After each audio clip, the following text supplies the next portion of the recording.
지리학자가 풀어쓴 강에 대한 알쓸 신작 리버 로런스 C. 스미스 시공사 2022년 인류 문명은 강에서 태동했다. 오늘날 우리의 문명은 그 영역을 점차 확장시킨 결과이다. 현재 세계 인구의 63%는 강에서 20km 이내에 살고 있으며 대도시 84%, 1000만 명이 넘는 거대 도시 93%가 강과 연접해 있다. 우리나라의 경우 서울이나 부산도 대규모 강을 끼고 거대 도시로 성장할 수 있었다.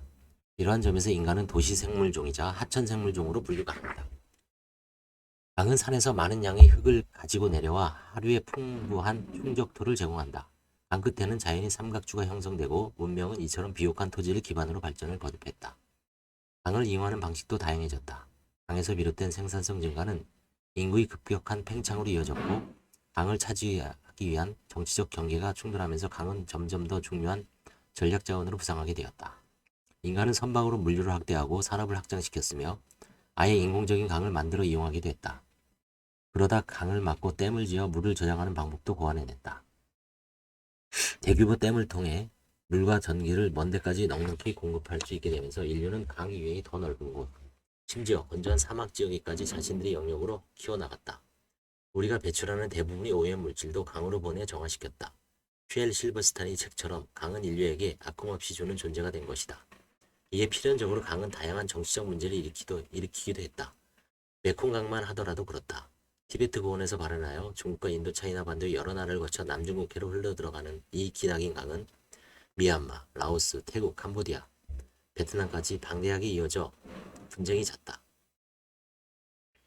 메콩강 일대는 세계 최대 쌀 생산지일 뿐 아니라 민물 어류의 풍부한 생산량으로도 유명한데 특히 메콩강을 수원으로 둔 캄보디아의 톤레사프호는 아시아 최대의 자연호수로 세계에서 가장 거대한 민물고기가 서식하는 곳이다. 이때 라오스가 메콩강 지류에 댐을 건설하고자 했고 분쟁이 일어났다. 결국 메콩강위원회가 결성되어 관련 국가들이 강을 사용하는 것에 대해 협의 중이다. 최근에는 중국이 메콩강 상류에 11개의 댐을 건설하기 시작하면서 인도차이나 반도로 흐르던 강줄기가 말라 사막으로 변하고 있다는 소식을 전해 들었다. 이집트 문명의 발상지 나일강에서도 비슷한 일이 발생하고 있다. 상류인 에티오피아, 우간다, 수단을 통해 나일강의 맑은 물이 사막을 지나 이집트를 통과해 지중해로 흐른다. 청나일강과 백나일강 등 몇 개의 지류가 합쳐져 나일강이 형성되는데 현재 에티오피아 지역의 청나일강이 가장 많은 물을 나일강으로 흘려보내고 있다. 그런데 에티오피아가 수단 국경과 가까운 곳에 그랜드 에티오피아 르네상스 댐을 짓고 있어 이집트와 마찰이 생겼다. 완공된다면 아프리카에서 가장 큰 규모의 댐으로 최대 6,000메가와트의 전기가 만들어진다. 하지만 이집트의 반대로 국제기금 차원에서 배제되어 에티오피아 국민들의 세금과 후원만으로 공사를 이어가는 중이다. 에티오피아는 이 댐으로 충분한 물과 전력을 확보하여 국민 생활 수준을 높일 수 있겠지만 강의 하부에 위치한 이집트로서는 생존이 걸린 위협과도 같다. 이처럼 여러 국가를 지나는 강을 둘러싼 갈등이 국제 분쟁으로 치닫는 만큼 그 공동 사용에 대한 국제적 협의체가 반드시 필요함을 느낀다. 한편 거대한 운하 조성 계획들도 세계 곳곳에서 진행되고 있다. 중국의 남수 북쪽 프로젝트, 아프리카의 트랜스 아쿠아 프로젝트, 인도의 하천 연결 프로젝트 등이 그것이다.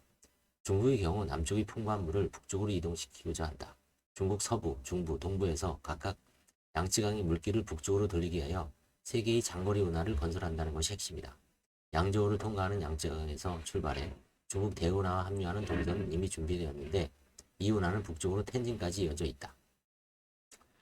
양쯔강이 지류인 한강과 북쪽 하여강 유역을 연결하는 운하인 중선도 완성된 상태이다. 이제 남은 것은 티베트 고원 인근 양쯔강 상류에서 상하강 상류까지 연결하는 서선으로 2050년 완공을 목표로 한다. 그 밖에 아프리카는 콩고강 유역의 물길을 2400km나 떨어진 차드호로 보내는 사업을 진행 중이며 인도는 히말라야 산맥에서 발원한 수십 개의 강 상류를 재구성하고 저지대로 흐르는 수십 개의 하류를 연결하는 프로젝트를 추진하고 있다. 운하는 물을 안정적으로 공급하고 홍수를 방지하면서 경제 성장에 도움을 준다. 그러나 자연환경을 파괴하고 실향민을 대거 양산하며 막대한 보조금을 지출시키는 등의 문제가 뒤따른다.